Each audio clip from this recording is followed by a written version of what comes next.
You arrive as the last light of day fades behind the distant horizon, casting a soft, golden glow across the plains before the city of Troy.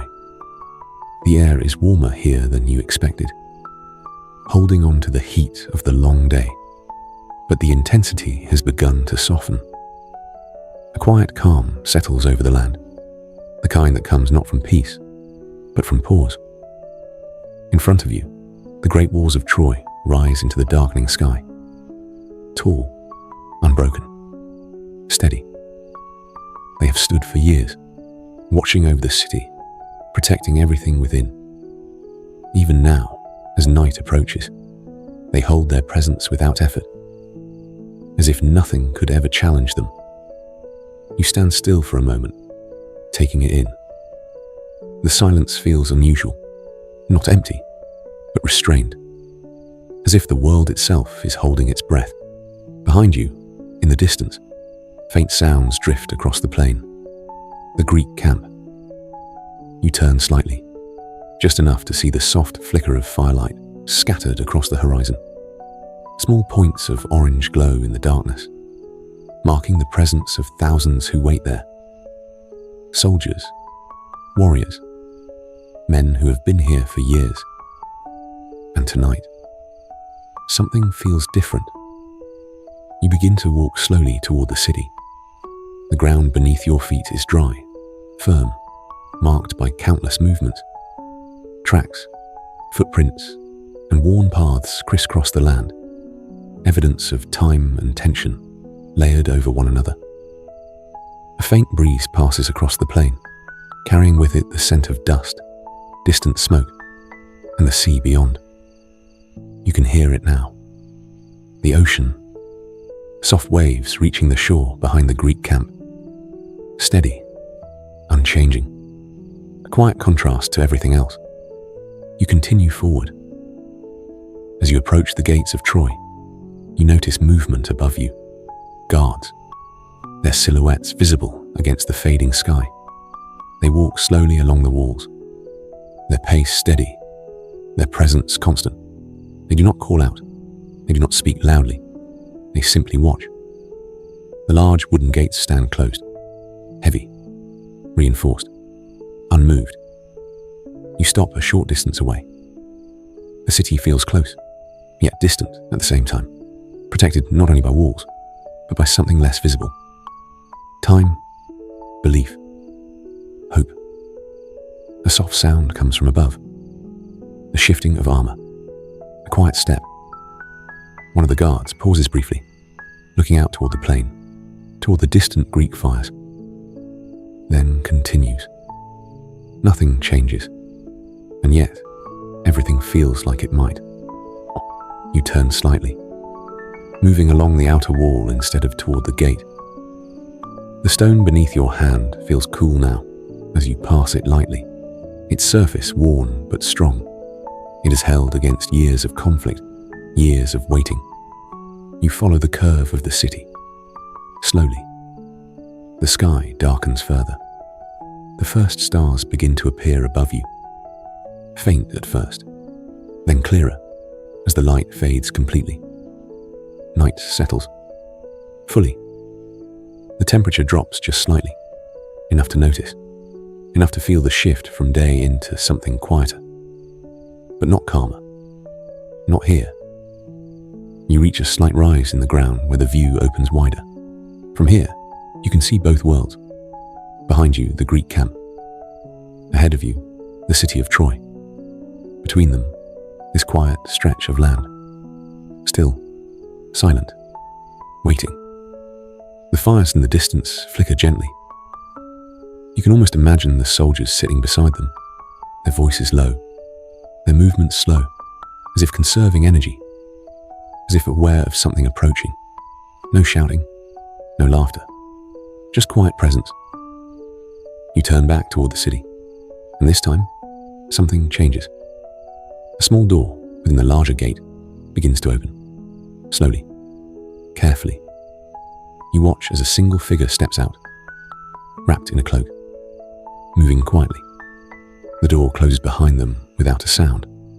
The figure does not hesitate, They begin walking along the wall in the same direction you had just taken. You follow, not closely, not intrusively, just at a distance. Their steps are measured, deliberate, as if they know exactly where they are going, even in the dim light. The path curves again, leading slightly downward, away from the main gate and toward a less guarded section of the wall. There, another smaller entrance appears, less visible, more discreet. The figure approaches it, pauses, then enters. The door closes. You arrive moments later, and for a brief second, you hesitate. Then gently, you push it open. Inside, the air feels different, warmer, more contained. You step into the city of Troy. You step into the city of Troy, and at once the silence changes. Outside the walls, the night had felt wide and exposed, stretched across open land and sea. Here, within the city, the quiet becomes narrower, shaped by stone streets, shuttered windows, and the close presence of homes built beside one another over many years. The air is warmer between the buildings. It holds the memory of the day more closely here, caught in the stone and earth, released slowly into the night. You pause just inside the entrance, allowing your eyes to adjust. The figure you followed is already gone, dissolved into the darkness of the street ahead, as if they had never been there at all. You do not hurry after them. There is no need. The city itself invites you forward. A narrow lane stretches ahead, lit only by a few small oil lamps hung near doorways. Their flames are dim and unsteady, casting soft pools of amber light onto the ground before fading back into shadow. You begin to walk. Your steps are quiet on the worn stones beneath you. The street curves gently, never revealing too much at once. One wall gives way to another, one doorway to the next. Everything here feels close, enclosed, held within the safety of the city's walls. A soft breeze moves above the rooftops, but only a little of it reaches down into the street. What you feel instead is stillness, dense and settled, broken only by the occasional creak of wood or the distant murmur of a voice from somewhere deeper in the city. You pass a small courtyard where a fig tree grows from a patch of earth surrounded by low stone borders. Its leaves barely move in the night air. Beneath it stands a clay jar, half in shadow, and beside it, a wooden stool left where someone last sat before retiring for the evening. The ordinary details of life remain visible everywhere. A woven basket left near a doorway, a folded cloth hanging from a line, a pair of sandals placed carefully outside a threshold. Troy is not only a city of kings and warriors, it is a city of homes, of routines, of quiet human habits that continue even in the shadow of war. Further ahead, you hear voices, low, unhurried. You follow the sound around another bend and come upon a small open space where three older men sit beside a fading brazier. Its coals still glow faintly, enough to warm the air around them. They do not speak much. One stares into the embers. Another watches the dark street beyond. The third has his hands folded in his lap, his gaze turned upward toward the narrow band of stars visible between the rooftops. They do not seem startled by your presence. Perhaps they do not notice you at all. Or perhaps, tonight, everything strange has come to feel ordinary. You move on quietly, leaving them to their silence. The street widens as you descend slightly, opening into a market square now emptied of its usual noise. Stalls stand in rows, their wooden frames bare, cloth coverings tied down for the night. Crates and baskets rest beneath them, some full, some empty, all waiting for morning. In daylight, this place must be filled with exchange, voices, movement, the scent of bread, fruit, cloth, oil, and dust. But now it belongs to stillness. The square holds a different kind of life at night. Not activity, but memory. The shape of a busy world now asleep. At the far side of the square, a woman is sweeping the stones outside her doorway with slow, steady movements. She works without rushing, drawing the dust into a neat line before gathering it aside. A lamp burns just inside her house, casting warm light behind her. She pauses for a moment and looks toward the upper city, where the palace rises somewhere beyond sight. Her expression does not change. Then she returns to her sweeping. You continue upward. The streets become broader now, the homes larger, the stonework finer. Doors are framed with carved wood. Walls rise higher. The path leads naturally toward the center of power, toward the place where the king and his household reside. As you walk, you begin to hear music. Very faint. A lyre, perhaps. Only a few notes. Soft and slow, carried on the air so lightly that they almost disappear before fully reaching you. You follow the sound. It leads you to a terrace overlooking part of the city, where a single lamp burns beside a columned entrance. A young man sits there alone, his back resting against the stone, the instrument in his hands. He does not play for an audience. He plays softly for the night itself, plucking a few quiet notes, then allowing long spaces of silence between them. The melody is simple, reflective, not sad exactly, but aware.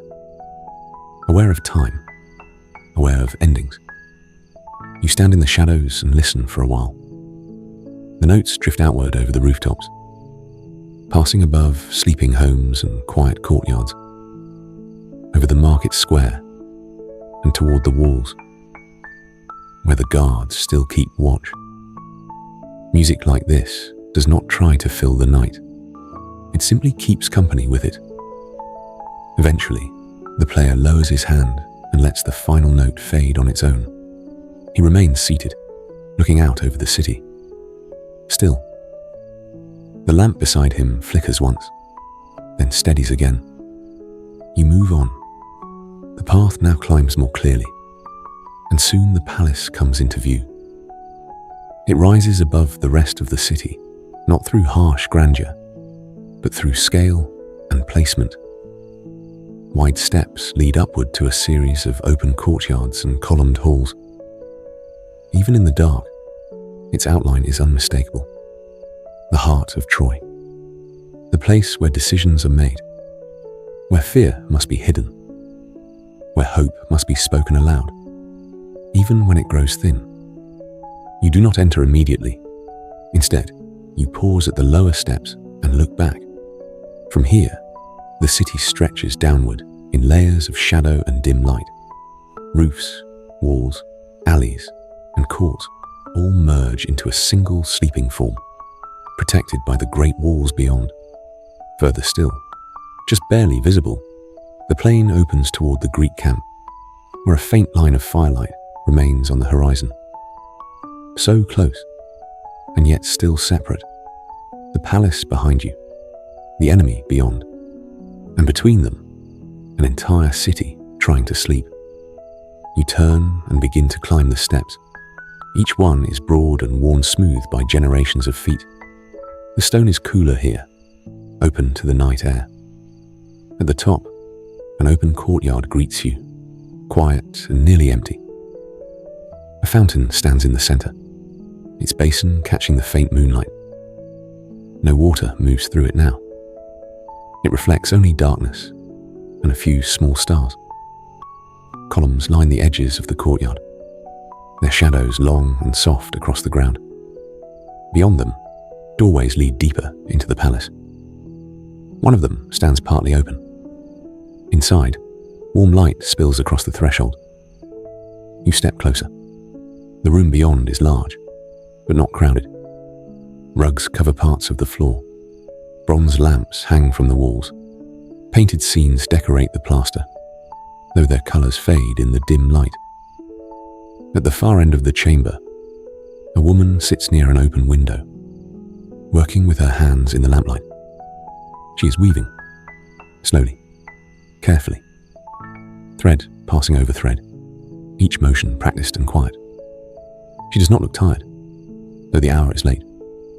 She looks settled into the task, as if the act itself brings calm. Perhaps it does. Perhaps in times like this, the work of the hands becomes a kind of refuge. She pauses only once, glancing through the open window toward the night beyond the walls, then returns to the loom. You do not disturb her. You continue past the chamber, further into the palace. The corridors are wider here, the silence deeper.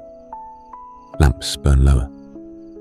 Servants move occasionally through the shadows, carrying folded cloth, small trays, or vessels of oil. Their steps are nearly soundless. Their faces are composed, their movements measured. Nothing appears hurried. But beneath that calm, there is awareness. Everyone here knows the same thing. Morning will come, and with it, whatever waits beyond this last quiet night. You pass another open room where two boys sleep side by side beneath a light wool covering. A nurse sits nearby, half awake, half dreaming, her head tilted against the wall. A small lamp burns at her feet, illuminating only the edges of the room. The boys breathe evenly, peacefully. Whatever tomorrow brings has not yet touched them. For now, they remain fully inside childhood, where walls still mean safety and sleep still means surrender without fear. You continue onward until the corridor opens onto another terrace, higher than the last. Here, the wind reaches you more clearly, cooler now, fresh from the sea. It moves through the open space and lifts the edge of a hanging cloth nearby, then lets it fall again. From this height, the view is even wider. You can see the line of the city walls curving into darkness. The towers along them stand like still guardians beneath the stars. Beyond, the plain is silvered faintly by moonlight, and the distant Greek camp flickers with scattered points of fire. There seem to be fewer than before. You notice that, not because anything dramatic has changed, but because the darkness between the lights feels larger now. A sense passes through you, subtle but unmistakable, that the world is repositioning itself while the city sleeps, not yet in action, not yet in noise, but in intention, a slow preparation hidden within stillness. You rest your hands lightly on the stone railing and remain there for a while, looking first toward the camp, then down toward the city below. Somewhere in the street, a dog barks once, then falls silent. Somewhere else, a door opens and closes. The wind continues. The lamps burn. The night holds. And Troy, for this one brief stretch of hours, remains whole. You turn from the terrace and return to the corridor, moving deeper still until the palace becomes quieter than before. Fewer lamps, fewer servants, more shadow. The rooms here seem meant for rest, not ceremony. One doorway ahead glows more brightly than the others. As you approach, you hear voices, not loud, not angry, just low and tired. Inside, an older man sits on a carved wooden chair near a table, spread with maps and small carved pieces of stone. His hair is white. His face is lined not only by age, but by years of responsibility, carried without relief. King Priam. He leans slightly forward, one hand resting on the table, the other hanging motionless by his side. Near him stands a woman in a dark robe, her posture straight despite the hour. Her expression is calm, but her stillness carries weight. Queen Hecuba. They are not alone. A younger man stands near the open side of the room, looking out into the night. His shoulders are broad, his stance still, his attention divided between the conversation behind him and the city beyond the palace. You do not need anyone to tell you who he is. Hector, the one upon whom so much now rests. No one speaks for a few moments. The silence between them says enough. Then Priam lifts one of the carved stones from the table and turns it slowly in his hand, as if considering not the object itself, but what it represents. A wall, a gate, a contingent of men, a possibility already fading. Hecuba says something too softly for you to hear. Hector does not turn immediately. When he does, it is only slightly, enough to acknowledge her words. His reply is quiet, measured, neither hopeless nor confident, only clear. The sound of his voice seems to settle over the room like another layer of night. Priam lowers the stone back to the table. No one raises their voice. No one gestures dramatically. Great fear, when it has lasted many years, often no longer appears as panic. It appears as restraint, as tired care, as the discipline of those who know that others are watching them for signs of collapse. Hector steps away from the open side of the room and moves toward the table. He places both hands on its edge and studies the map in silence. The lamp beside him casts light across his face, revealing not only strength, but exhaustion carefully concealed. He looks like a man who has carried armor for too long, a man who understands the cost of being necessary. Outside, the wind shifts. A hanging flame flickers. No one moves. At last, Hecuba reaches toward a cup on the table and offers it to Priam. He accepts it with a small nod. The motion is simple, tender, almost invisible. A gesture that belongs not to rulers, but to people who have lived beside one another through joy, grief, war, and time. You step away quietly. This is not a moment for witnesses. The corridor beyond feels cooler now, and somehow sadder, though nothing has happened beyond what was already there. You continue until you find another open space, smaller and more secluded than the grand terraces below. Here, potted plants line the walls, their leaves silvered by moonlight.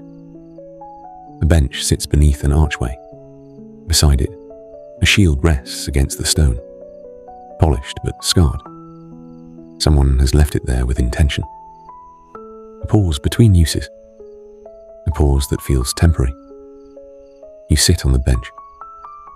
The palace around you is very still now. The city below remains quiet. Far beyond, the sea continues its slow breathing against the shore. You can almost sense all the sleeping hearts within Troy. Families, children, elders, guards on the walls, servants at their posts, those who sleep deeply, and those who lie awake, pretending to rest, all of them enclosed within stone, within story, within this last fragile distance between one world and the next. You remain there, letting the night settle again, but not collapsing into stillness too quickly this time. There is too much yet to see. Too much of the city still held in shadow. After a while, you rise. The shield catches a faint glint of light as you pass. You leave the quiet terrace and begin to make your way back down through the palace, taking a different route now. One that leads not toward the central halls, but toward the side courts and servant passages, closer to the outer walls. The spaces grow simpler again, less ornate, more functional. You pass storerooms where jars of oil and grain are stacked in careful rows. You pass a courtyard where cloaks have been hung beneath a covered portico to dry from washing earlier in the day. You pass a room where armor has been set out on benches, cleaned and arranged for morning. That sight stops you. Helmets, spears, breastplates, not scattered in haste, but prepared in order. Each piece waiting. The room smells faintly of leather, bronze, and oil. A single attendant sits asleep against the wall, arms crossed, head bowed. Even here, beside the tools of violence, sleep has found a way in. You move on. The corridor narrows and empties into a side gate, overlooking the inner slope of the walls. Stone stairs rise sharply beside it, leading to the ramparts above. You place your hand on the rail and begin to climb. The higher you go, the cooler the air becomes. The city sounds recede below. When you reach the top, the full openness of the night meets you again. The walls of Troy stretch in either direction, wide enough for guards to patrol in pairs. Torches burn at intervals, their light low and controlled. Between them lies darkness, deep and still. A guard stands a short distance away, spear in hand, looking outward toward the plain. He acknowledges your presence only with the slightest shift of posture, then returns his attention to the horizon. You do the same. Beyond the walls, the land lies silent under moonlight. The Greek camp is there. Still, strange, the fires seem fewer now than before. The shoreline beyond them gleams faintly. And for a moment, you cannot tell whether the quiet out there is ordinary, or whether it is the kind of quiet that only appears when something is ending or beginning. You walk slowly along the wall. Below you, the outer stones drop steeply toward the plain. Inside the city, rooftops and courtyards lie in layered shadow. Here and there, a lamp still burns in an upper room. Elsewhere, complete darkness. Near one tower, two guards speak in hushed tones. Their words are indistinct, but their gestures are small and restrained. One points toward the Greek camp. The other shakes his head, then shrugs slightly, as if uncertain what to make of what he sees. You continue past them. At the next tower, a brazier burns low beside a stack of spare spears. The smell of smoke drifts upward, thin and dry, as someone has left a half-finished loaf of bread on the stone ledge nearby. A simple meal interrupted or forgotten. You rest your hand on the wall and look outward once more. The night seems to hold itself tighter now, not louder, not more dramatic, just more aware. You imagine the men in the Greek camp by their ships, some sleeping, some awake, some staring into dying fires with the same thoughts moving through them in circles. Home, glory, loss. The years that have already passed. The possibility that tomorrow might change nothing, or everything. You imagine the city behind you, thinking the same in different words. Then, far out near the shore, you think you see movement. Not much. A dark shape, shifting where the moonlight meets the edge of the sea. You blink. Look again. It is gone. Or perhaps it was never there. The guard nearest you seems not to react. You say nothing. Instead, you remain on the wall as the night goes on, letting the wind move past you, letting the city and the camp exist together in this fragile balance of distance and waiting. There will be time later for revelation, for sound, for irreversible things, but not yet. For now, Troy is still sleeping under its own name, and the night, though tense, is still beautiful. You remain on the wall, letting the wind pass over you, carrying with it the faint scent of salt from the distant sea. It is cooler here than within the city, more open, less protected. The height creates a quiet distance from everything below, as if you are standing between two worlds. Behind you, Troy rests. Before you, the plain stretches into shadow. And beyond that, the shoreline and the silent shapes of ships barely visible against the dark water. The guard nearest you shifts his weight slightly, adjusting his grip on the spear. The movement is small, practiced, almost unconscious. He has stood here many nights before, watching, waiting, learning to read the stillness as much as any movement. You walk slowly along the rampart, each step measured, unhurried. The stone beneath your feet is worn smooth, shaped by years of patrols, of long nights like this one.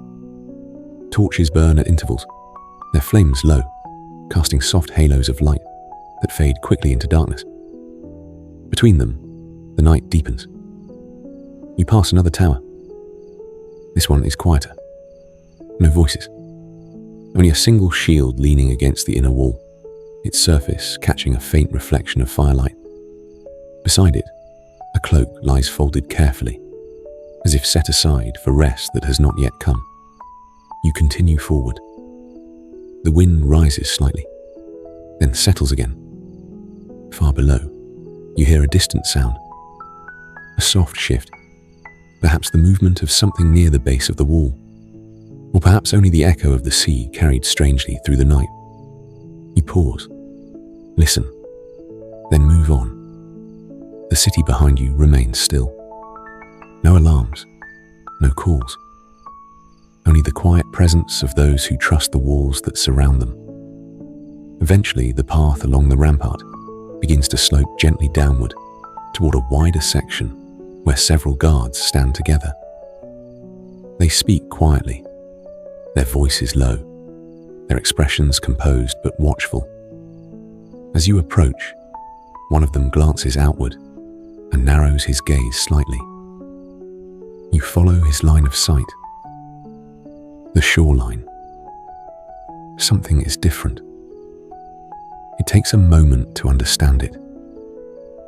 Then slowly, it becomes clear. The fires in the Greek camp are gone. Not dimmer, not fewer. Gone. The horizon that once flickered with scattered light now lies almost completely dark. Only the faint outline of the ships remains, barely visible against the sea. The guards do not react with panic, not yet. One of them steps forward slightly, resting both hands on the stone edge of the wall as he looks more closely. Another murmurs something, too quiet to hear. A third shakes his head, uncertain. The silence deepens. It is no longer the calm of night. It is something else, something unfamiliar. You feel it too. That subtle shift. The sense that the world has changed, but not yet revealed how. The wind passes again, colder this time. You stand there with them, watching the empty darkness where the Greek camp once glowed with life. Nothing moves. Nothing calls out. The sea continues its steady rhythm against the shore, indifferent to what has changed. After a while, one of the guards steps back. Perhaps they have gone, he says softly, more to himself than to the others. No one answers immediately. The idea hangs in the air. Possible, but uncertain. The war has lasted too long for simple endings. And yet, the emptiness remains. You look again toward the shore, and then you see it.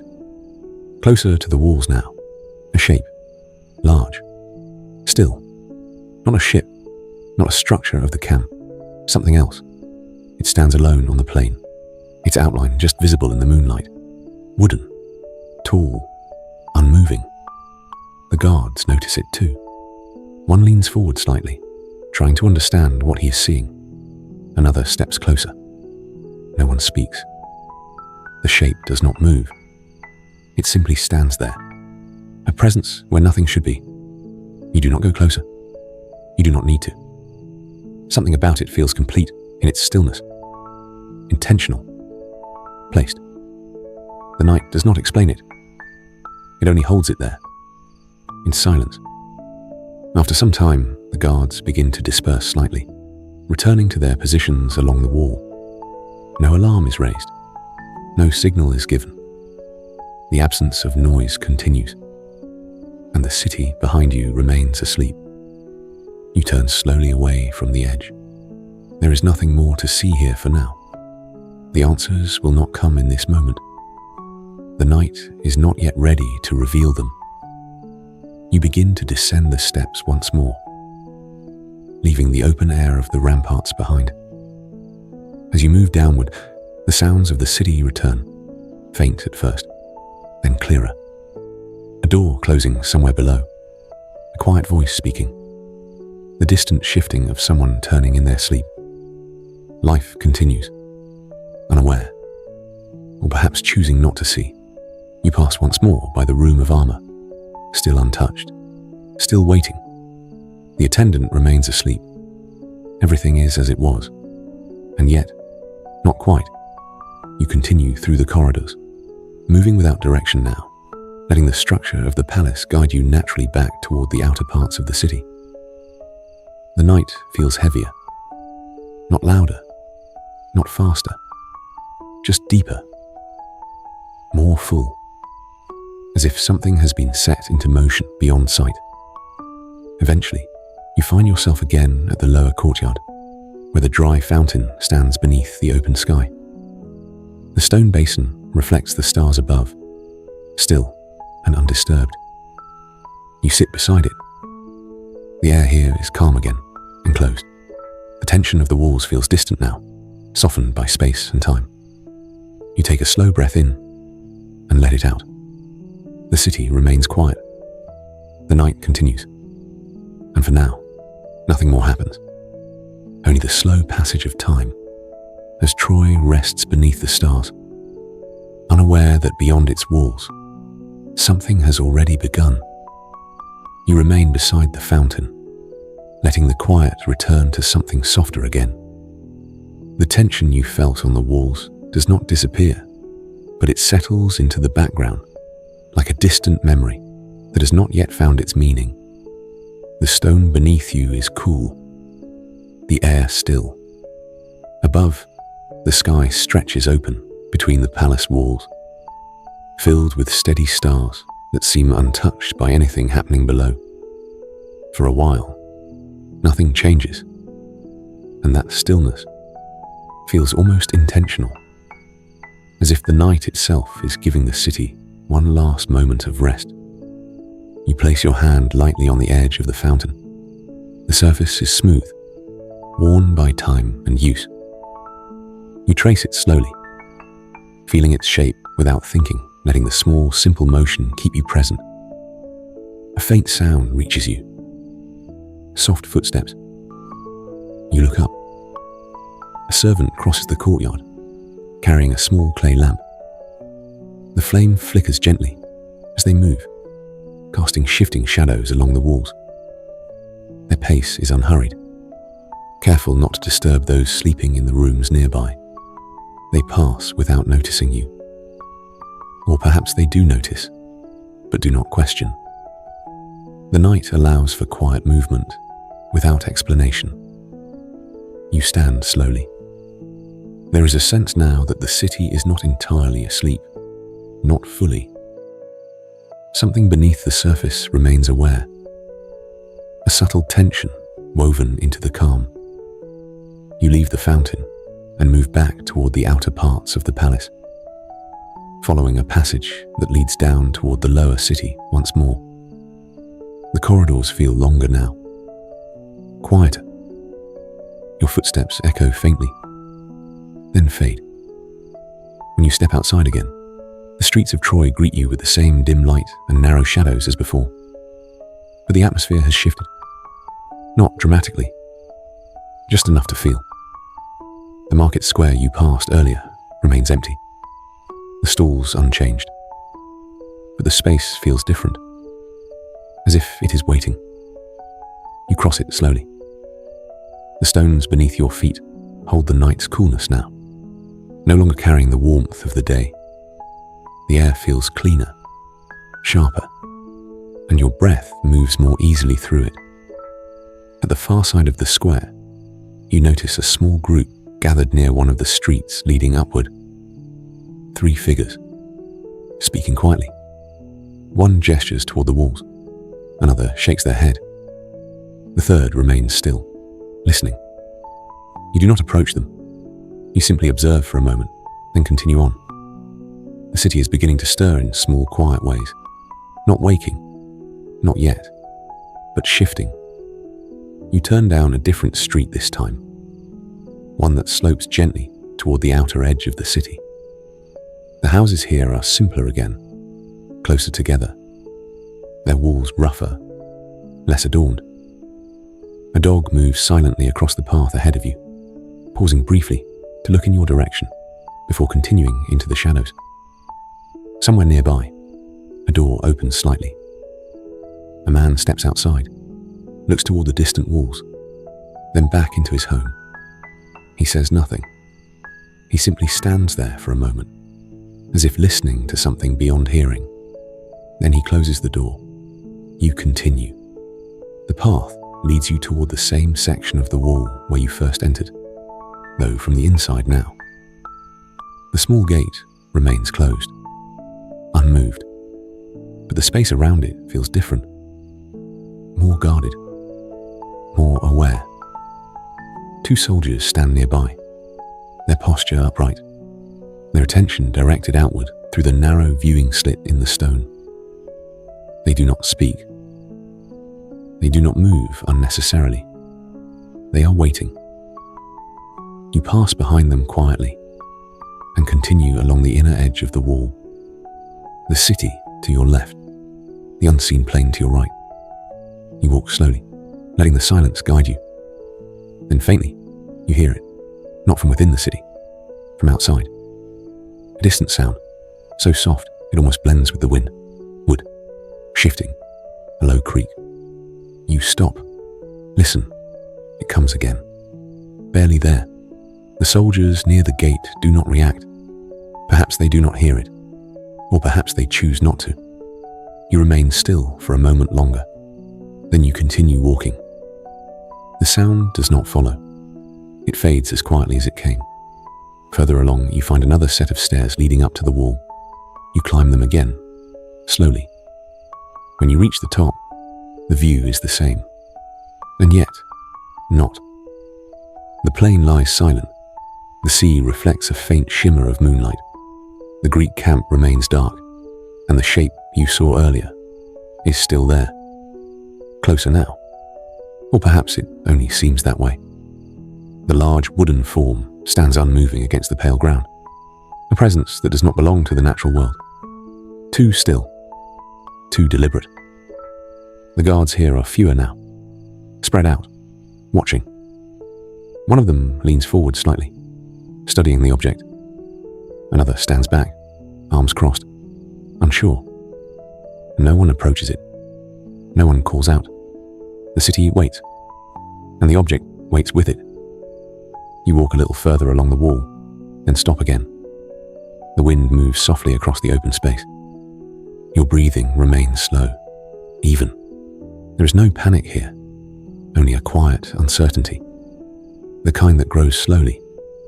You look once more toward the shape on the plain, and for a moment, you feel something shift inside you.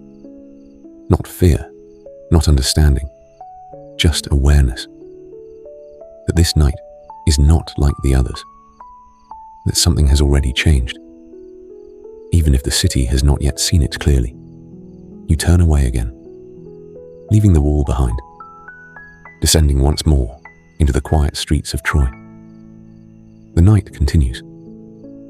Calm, steady, holding its silence carefully, as if it knows that by morning, that silence will be gone.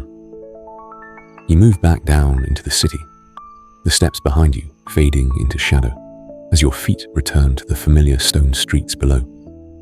The air feels different now, not colder, not warmer, but more aware, as if every corner of the city is quietly listening. The silence remains, but it no longer feels empty. It feels full, carrying something beneath it.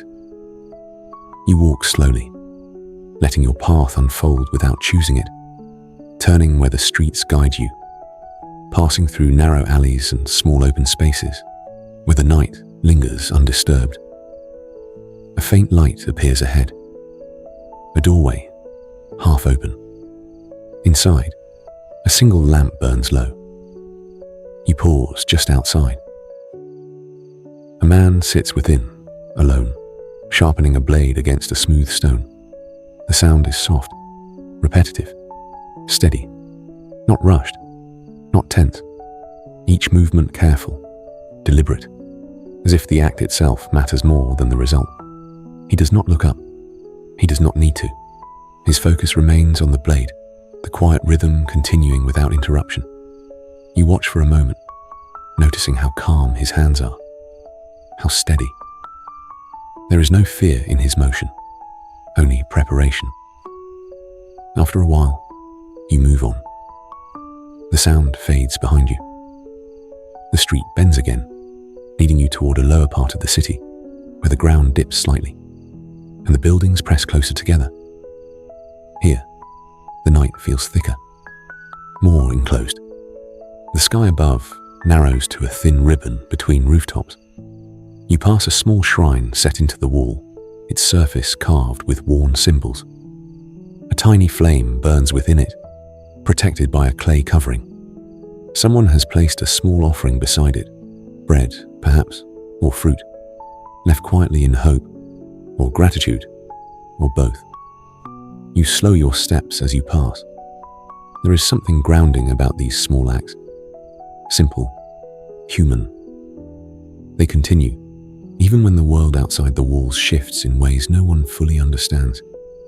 Further ahead, the street opens slightly, and you see a young mother standing in the doorway of her home. She holds a child in her arms, gently rocking them back and forth. The child stirs, then settles again, their breathing soft and even. She hums quietly, a simple melody, barely audible, not meant for anyone beyond that small moment. You do not linger. You let the sound fade behind you, blending into the larger quiet of the city. The deeper you move into Troy, the more you notice these fragments of life continuing, steady and unchanged. A man adjusting a woven mat before lying down. An older woman sitting beside a window, looking out into the night without expression. A pair of brothers whispering to one another before sleep takes them. Each moment small, contained, unaware, and yet somehow connected to everything else. You find yourself returning once more toward the outer edge of the city, drawn back by something you cannot quite name. The walls rise ahead of you again, solid, unmoving, the same as they were. But the space around them feels heavier now, more watchful. You approach another narrow stairway and climb it. Slower this time. When you reach the top, the wind meets you again, carrying the faint scent of the sea. The view has not changed, and yet it has. The plain remains silent, the shoreline still. The ships distant and unmoving. But the wooden shape is clearer now, closer, its outline sharp against the pale ground. A structure of beams and curves, rising higher than a man, larger than any wagon or cart. It does not belong to the battlefield. It does not belong to the camp. It stands alone, unclaimed, unmoving. You watch it for a long moment, trying to understand it, but the night offers no answers, only presence, only stillness. A guard near you exhales slowly, as if releasing a thought he cannot voice. Another shifts his stance, then stills again. No one speaks, no one acts. The silence holds. Then, from somewhere below within the city, a faint sound rises. A bell, soft, single. Then silence again. It is not an alarm, not yet. More like a signal, or a question. The guards glance briefly toward the inner city, then back toward the plain. Uncertainty lingers. You turn slowly away from the wall. The night has stretched long, but it has not yet ended. You descend once more, returning to the streets below. The city feels different again. More awake, not fully, but stirring. Doors open more often now. Soft voices carry further. Footsteps appear, where before there were none. People are waking. Not all, but enough. You move through them quietly. A man hurries past you, adjusting his cloak. Two others stand in the street, speaking in hushed tones, their attention fixed toward the palace above. A group gathers near the market square, their shapes still, their voices low. No one runs, no one shouts. But the stillness has shifted. It no longer belongs to rest. It belongs to waiting. You stop at the center of the square. The stalls remain empty. The sky above just beginning to soften at its edges, though dawn is still far. You take a slow breath. The night continues to hold the city, but something within it is beginning to rise. And Troy, for the first time in this long, quiet night, begins to wake. You remain in the market square for a moment longer, watching as the city begins to shift around you in quiet, subtle ways. The stillness has not disappeared, but it has changed. It no longer feels like rest. It feels like anticipation.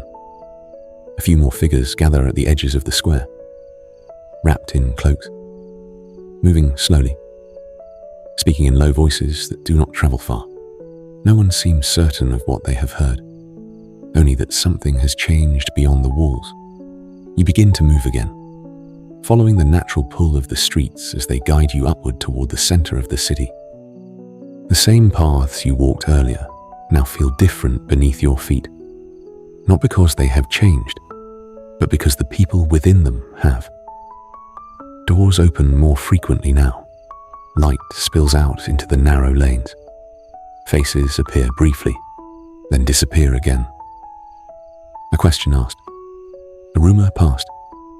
Nothing confirmed. Everything felt.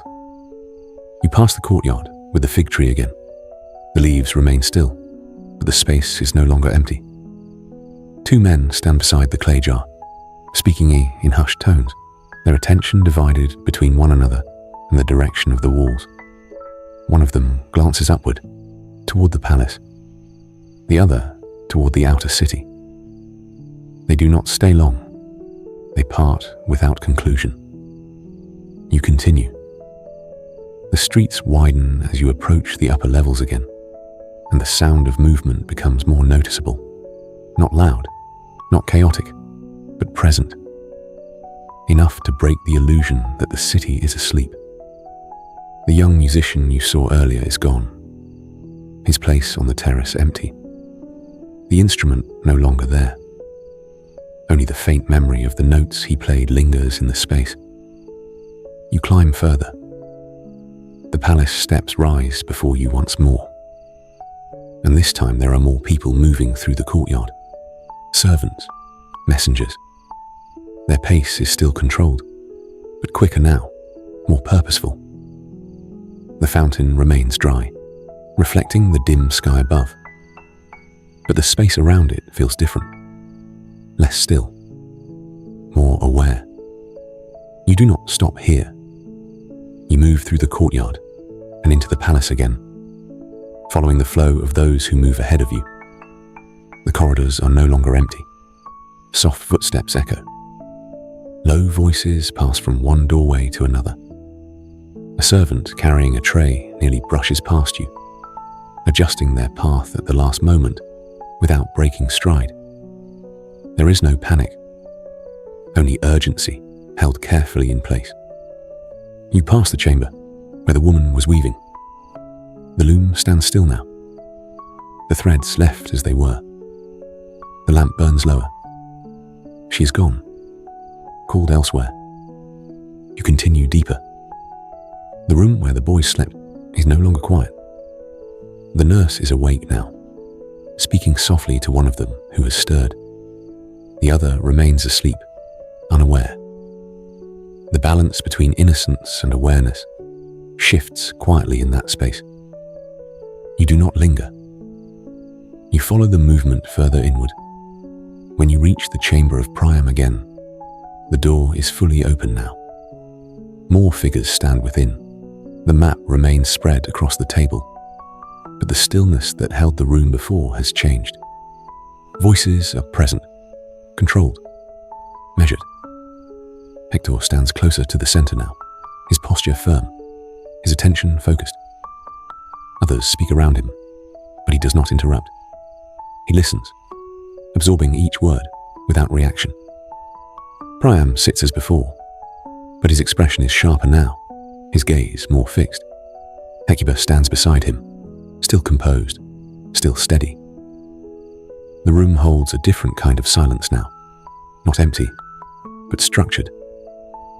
Decisions are forming here, even if they are not yet spoken aloud. You step back from the doorway. This moment belongs to them. You move away again, letting the corridors guide you outward. The palace begins to feel smaller now, more confined, as if the weight of what is happening within it presses gently against its walls. You descend once more, returning to the streets of Troy. The city has changed again. More people are awake now, gathered in small clusters, standing in doorways, moving toward the central spaces. The market square is no longer empty. A small crowd has formed there, their attention directed toward the upper city, waiting for something. An answer, a command, a sign. No one shouts, no one runs, but the waiting has become visible. You pass through them slowly. Their voices blend into a soft murmur, a low, continuous sound that fills the space without rising above it. You feel it as much as hear it. A shared uncertainty, a collective pause. You continue toward the outer edge again, drawn once more to the walls. The path feels familiar now, worn, repeated. You climb the stairs for the final time. When you reach the top, the change is undeniable. The sky has shifted slightly, still dark, but lighter at its edges. The first hint of dawn is beginning to form, and below, movement. Near the base of the walls, figures, Trojan soldiers, approaching the wooden structure. Slowly, cautiously. The guards along the wall lean forward, watching. No one calls out. No one stops them. Curiosity has replaced uncertainty. You watch as the figures circle the structure. Touch it. Step back. Speak to one another. Their voices do not reach you, but their movements do. Careful, measured. The shape stands silent among them, unchanged. It reveals nothing. You remain where you are, looking down at the scene unfolding below. The city behind you, the plain before you. The first light of morning slowly approaching. And in that fragile space between night and day, Troy stands at the edge of something it does not yet understand. The night is ending, but its quiet has not yet fully broken. And you remain there, watching as the world begins to shift from stillness into something irreversible.